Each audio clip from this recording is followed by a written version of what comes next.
चीन के खिलाफ सवालों की फहरिस्त बहुत लंबी है। ऐसे ही सवालों का जवाब अमेरिकी खुफिया एजेंसियां तलाश रही हैं। दुनिया भर के वैज्ञानिकों की नजरें चीन की उस रहस्यमयी वुहान लैब पर टिकी हैं जिसे कोरोना वायरस का एपिसेंटर माना जा रहा है। वुहान लैब पर शक की एक खास वजह भी है। चीन ने सबसे पहले जिस सी फूड मार्केट से कोरोना मरीज मिलने का दावा किया था वो वुहान लैब से बस चंद किलोमीटर दूर है। तो चलिए देखते हैं लाई डिटेक्टर मशीन पर चीन का यह दावा कितना टिकता है कि कोरोना वायरस की शुरुआत सी फूड मार्केट से हुई। Their efforts to collect and analyze information that could bring us closer to a definitive conclusion and to a report back to him in 90 days. Corona virus को लेकर 3 तरह की theory दुनिया के सामने है। पहला, ये वायरस प्राकृतिक हो सकता है।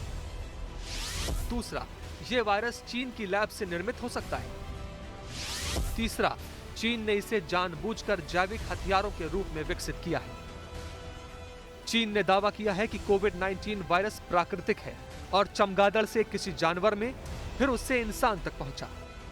अपनी इस दलील में वो फंस गया। दरअसल कोविड-19 वायरस पूरी तरह से चमगादड़ में मिले वायरस जैसा नहीं है। सार्स के मामले में 4 महीने में ही पता लग गया था कि वायरस चमगादड़ से सीवेट यानी एक प्रकार की जंगली बिल्ली में पहुंचा और सीवेट से इंसान में, जबकि मर्स के मामले में 9 महीने में पता लगा था कि वायरस चमगादड़ से ऊंट और उससे इंसान में पहुंचा।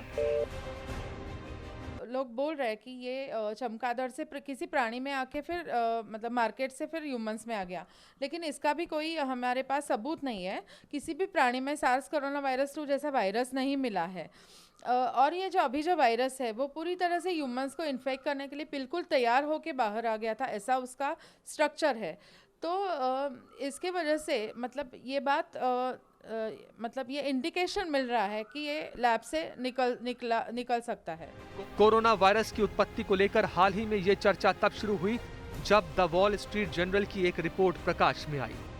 इसमें अमेरिकी इंटेलिजेंस का हवाला देकर कहा गया है कि वुहान इंस्टीट्यूट ऑफ वायरोलॉजी के 3 रिसर्चर्स 2019 के नवंबर में ही बीमार पड़े थे और उन्हें कोविड जैसे लक्षणों की वजह से अस्पताल में भर्ती किया गया था।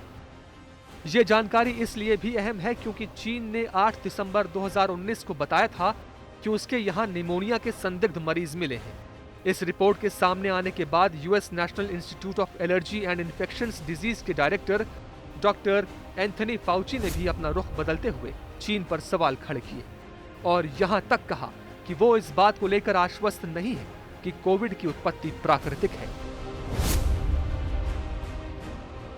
Has there ever been a pandemic that we know of that started in a laboratory somewhere? To our knowledge, no. चीन भले ही दिसंबर 2019 में सी फूड मार्केट से कोरोना के पहले मरीज के मिलने का दावा करे, लेकिन पड़ताल में यह बात साबित होती है कि दिसंबर 2019 से पहले ही चीन में कोरोना संक्रमण के केस सामने आए थे।